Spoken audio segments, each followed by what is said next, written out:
So here is our last section. This is graphing. So when you are graphing, when we talk about our square root function, we have some important points. We have our endpoint for our parent function, which is 0, 0. Okay, and that's supposed to say endpoint. E-N-D-P-O-I-N-T. I will get better at writing with this, I promise you.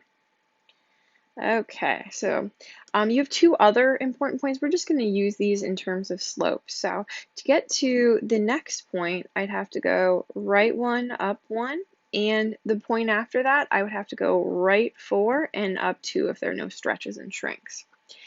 So if I were graphing this, I'd have my 0, 0. Then my next point would be up 1, right 1. And my next point would be up 2 and right 4. And so I'd have my little graphic graph like this.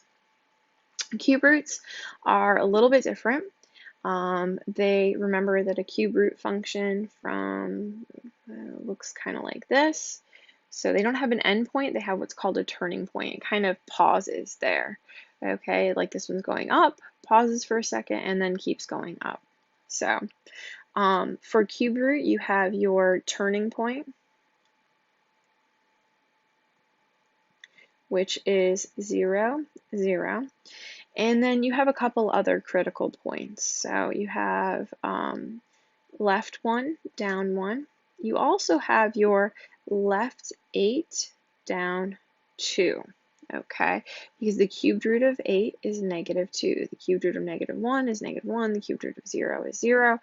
You also have a couple other critical points. You have 1, 1.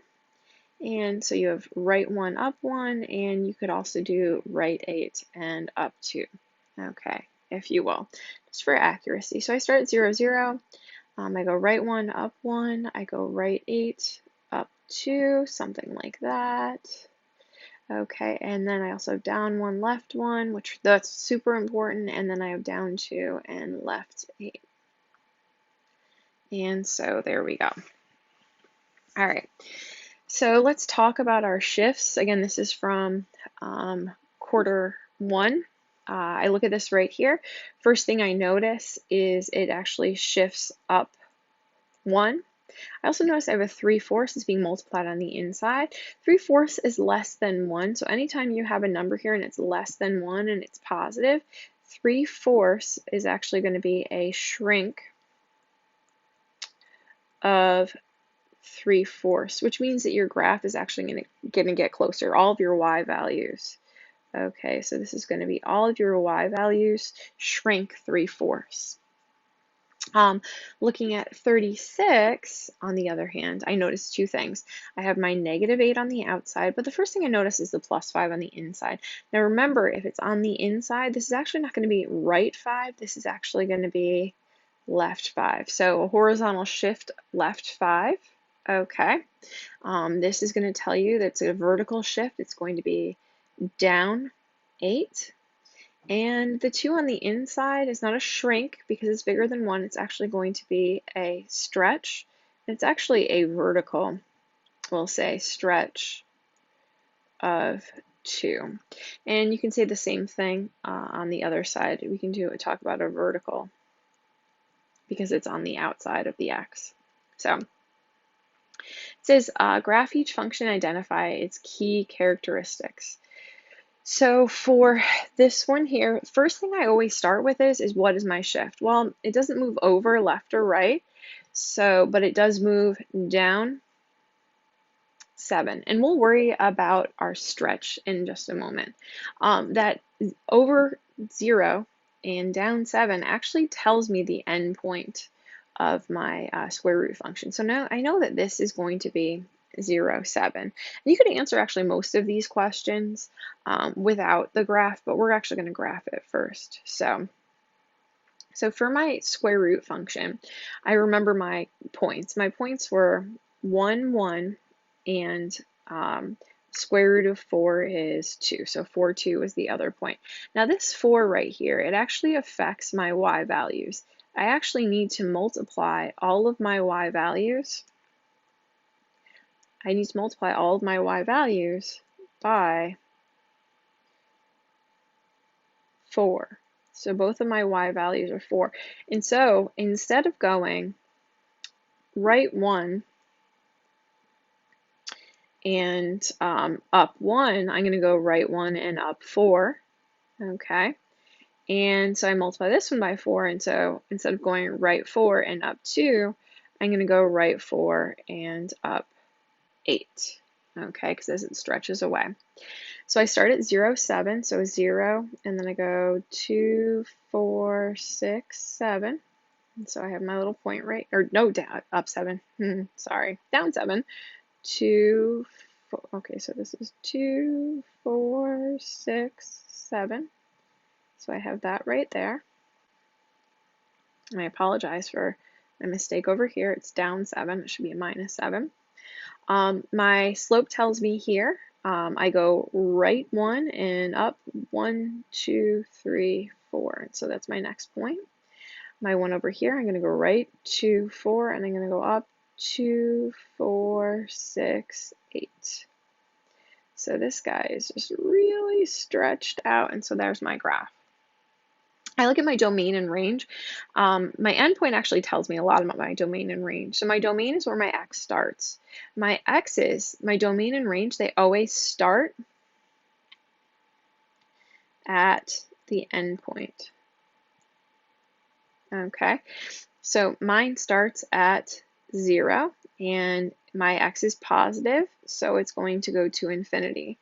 My range, well, where's my endpoint? But the y value of my endpoint is -7, so it is going to start at -7, and my y is going up from there, so that is also going to go to positive infinity. The end behavior is basically the ends of your graph. So as x gets closer, so the first thing you want to start with is your endpoint. So my endpoint is 0, -7. So as x gets closer to 0, right, what does my y get closer to? Well, my y gets closer to -7. My other end behavior is this end right here. As x gets bigger and bigger and bigger, y gets smaller and smaller, or y gets bigger and bigger and bigger, excuse me. Now, the last thing you look for is increasing and decreasing. So I look at my graph. Is it going up or down? My graph is going up. Okay, look at this. If I put a little person here, remember if I was rolling a ball, it'd be rolling up. So I can cross out decreasing. And when I'm doing increasing and decreasing, I focus on my x values. Well, where does my graph start? My graph starts, my x values start at 0. And what's happening is my graph is increasing from 0 to infinity. Okay, and this is always with your x values. Okay, going on to 38, it's another radical function. I look at my shift. It's going to be left 6, up 5. I will write it correctly this time. It is left 6, up 5. So that's my endpoint. Okay, I write down my little slope points, so 1, 1, and 4, 2. I know the number here, it actually just affects my y values, so it's going to be 1, -1. Okay, so I'm going to multiply each of these by -1, and instead of 4, +2, it's going to be 4, -2. Okay, so I graph it. It's left 2, 4, 6, and up 2, 4, 5. I go right 1, down 1. I go right 2, 4, and then down 2. Okay, and that's roughly, if I could get this to work a little bit better, that's roughly what my graph looks like. So my domain are my x values. Where do my x values start? It starts when my x is -6. That's my endpoint, and my x values continue on to infinity. My range, on the other hand, actually doesn't start at 5. It actually stops at 5 because my range, my y values actually go, instead of positive infinity, they go to negative infinity. So my range is going to be from negative infinity, and it actually stops at positive 5. I know it's a little bit confusing, but when you reflect it, it's actually going to flip-flop a little bit. End behavior doesn't change. What happens here is as my x goes to -6, my y goes to positive 5. And the other end, okay, as x goes to positive infinity, y goes to negative infinity. So my y is actually going down. We said, okay, so now are we increasing or decreasing? Well, if I rolled a little ball down this, it would actually be decreasing, so I cross off increasing. Okay, and where does it start? You only pick your x value, so it's going to be from 6, -6. Okay, now you have to pick, is it going to positive infinity or negative infinity? Well, my x values, I'm just looking at my x values, well, my x values are getting bigger, so it's going to go to positive infinity. So that's that one. Moving on to cube roots, things will change just a little bit. I look at my shift. Of course, this is left, so left 1, or left 1, ugh, right 1, there we go. Up and down 0, so my endpoint turning point, this is actually going to be my turning point, is 1, 0. Okay, I think about my critical points. So I have, and you guys, I don't want you to be overwhelmed. I'm going to have a few extra. So -8, -2, -1, -1, 1, 1, +8, +2. Okay, I have no stretch or shrink, so I don't have to worry about that. So I just use those points. So I start out at 1, 0, and I go up 1, right 1, from my turning point, and then I also go right 2, 4, 6, 8, and up 2. Do the same thing, down 1, left 1, and then I go left 2, 4, 2, 4, 6, 8, and down 2. And so my graph looks something like, ooh, not like that. That is not a good part. Okay, like this. So domain and range for cube root functions, it's always going to be from -infinity to positive infinity, because your graph has no restrictions. Your x's could be negative, your y's could be negative, so on and so forth. Your end behavior, same thing. As x gets more and more positive, y gets more and more positive. At this end, both sides are going, it's going up and right. This side right here is going left and down. So as x goes to -infinity, y goes to -infinity. The only thing with this is it's a little bit tricky. It does increase or decrease. So if I were rolling a ball, it would be rolling uphill. So it is not decreasing at all. But my little ball would actually stop for a second right here. And that's why this is called a turning point.